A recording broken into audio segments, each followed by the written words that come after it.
Good day, traders. We're in our live trading room, and we had a question, and we felt it would be a good idea to make a video of it because this question comes up quite often.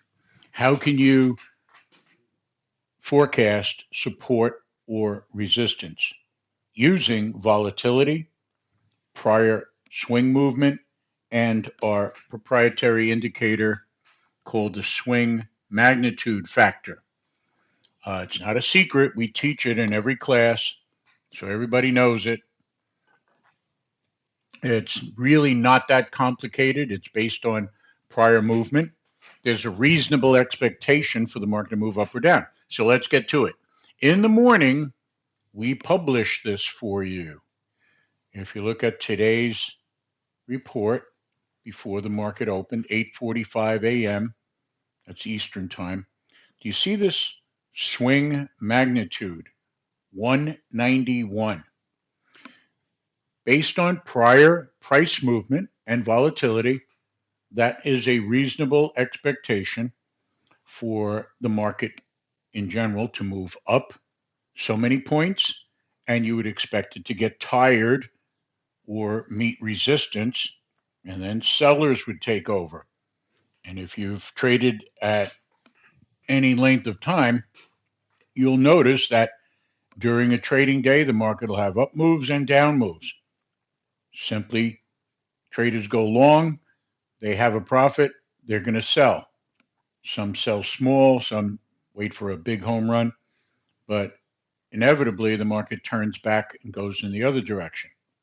If you could accurately forecast those swings, think of the advantage you'd have instead of trying to chase every little wiggle. Okay, so today it's 191. Well, we had the Fed report. So, how are we going to forecast how high the market might go or low when the Fed report comes out? And the reason there is there's usually a volatile price move that's overdone. It's a bunch of stops getting hit. The market manipulates it. The big traders know about this. They fade those big moves. Well, how do you know what the big move is? Okay, 191. Let's think about this. Here it's about 5 or 10 minutes before the report. We see previously that the market went down. So, what do we look for? Well, a reasonable time look back period. We don't want to go to 2 o'clock in the morning, but this was 1:30 Eastern time, and we're looking at the high and low prices. So very quickly, we get a data box so we could tell what price it is, and here we are. And if you, I don't know if you could see it through the video, the low of that price move down was 42,594. That's the low part of the swing since we're over here. We want to see how high would it go before reversing. That's our challenge. So we draw some lines here. First of all, our low, all right?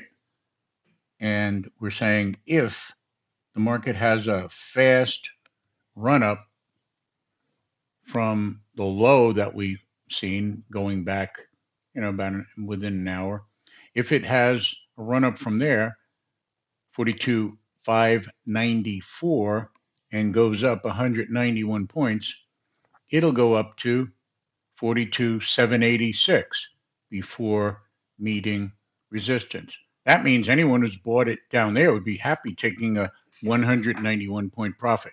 Again, this is what the market was and has been doing. All right, well, what about the opposite way?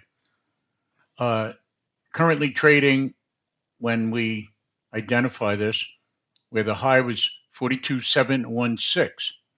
Wouldn't it be possible to come down 191 points from there right after the Fed news, which would cause sell stops to be hit until the market was exhausted and traders who were short make money and buy in order to cover the short trades that they have, and some bargain hunters will come in to go long.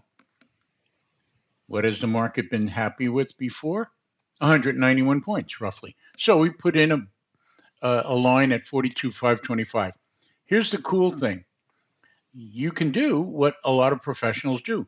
On a big move, you fade it because the initial stop run will cause the market to exhaust pretty quickly and it tries to return toward the middle. Same way if it goes down. And that's what we did.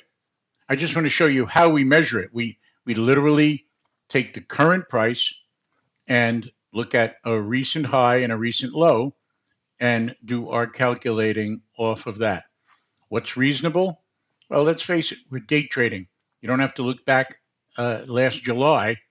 You can look back in the past 30, 45 minutes. This is the high, that's the low. You don't need to go back noon, 9:30, the open. And so let's see what happened. We had sell limits to short, buy limits to go long, not knowing which way the market's going to move. Well, here comes 2 o'clock. It pulled back a little bit. Look at that. Isn't that amazing?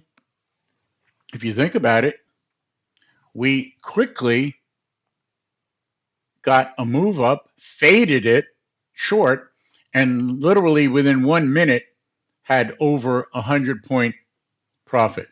And then the market goes sideways trying to regather itself before it ultimately goes back, and then it creates a double top. So you could short it again if you wanted, because anyone who's shorted before made a lot of money. And guess what?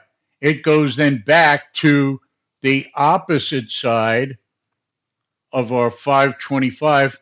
You could have kept your buy order there, although we did cancel it and put it back in later to cover a short. So in this case, we went short because it was overdone on the upside, got our profit. That was sort of an indicator that maybe the market had topped out. And then when we took short trades, when the trend turned down, well, we had a nice target of 525, especially when it broke the previous support. If there are any other questions on how we trade, this is how we don't get trapped with stops and bad fills. Let the other guy do it. So you can like us, come into our trading room, subscribe. We'll make more videos like this. But better yet, watch us trade with us, learn the methods, and start making some money instead of continually losing money. Thank you.